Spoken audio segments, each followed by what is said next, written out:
இங்க சாயும் கல்பனாவும் யாரும் இல்லாத கிளாஸ் ரூம்ல கிஸ் பண்ணிக்கிட்டு இருக்கிறத ஒரு ஸ்டாஃப்மே பாத்துறாரு. இப்ப இந்த விஷயம் காலேஜ் எல்லாருக்குமே தெரிஞ்சு அவளோட பேரண்ட்ஸ்மே வந்து அவளை கூட்டிட்டு போயிடுவாங்க. அவ போறத பாக்குற ஹீரோக்குமே இப்ப ரொம்பவும் கஷ்டமாயிடுது. இப்ப 2 மாசமா காலேஜ் போகாம வீட்லயே இருக்கும்போது அவளோட ஃப்ரெண்டுமே வந்து பாப்பாங்க.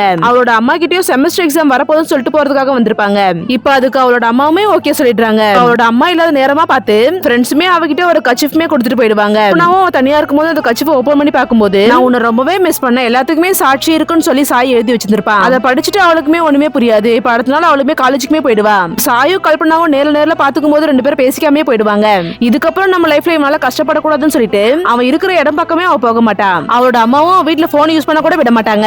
கல்பனா கிட்ட ஏதோ பேசுறதுக்காக வீட்டு பக்கம் வந்துட்டு போவான். ஆனா அவன் வந்தது கூட கண்டுக்காம சைலண்டா உள்ள போயிடுவா. இப்ப அடுத்த நாள் காலேஜ்ல ஒரு ஃபங்க்ஷனுமே வச்சிருப்பாங்க. இப்ப அந்த ஃபங்க்ஷனுக்கு கல்பனாவோட அம்மாவுமே உள்ள வருவாங்க. அவங்க உள்ள வர நேரமா பார்த்து அன்னைக்கு நடந்த சிசிடிவி ஃபுட்டேஜ் எடுத்து போட்டு காட்டுவான். பாக்குற எல்லாருக்குமே அப்பதான் புரிய வரும் அன்னைக்கு அவங்க 2 பேரும் கிஸ் பண்ணவே இல்லன்னு சொல்லிட்டு. எவ்வளவு வாட்டியும் சொன்னா நாங்க தப்பு பண்ணலன்னு சொல்லிட்டு, ஆனா நீங்க யாருமே கேட்கலன்னு சொல்லி இப்ப மைக்லயே பேசுவா. யாரு முன்னாடியே நின்று எல்லாருக்கும் கேட்கற மாதிரி இப்பத்துல இருந்து சாய லவ் பண்ண ஆரம்பிச்சிட்டேன்னு சொல்லுவா. அதை கேட்கிற ஹீரோக்குமே இப்ப ரொம்ப ஹாப்பி ஆயிடுது.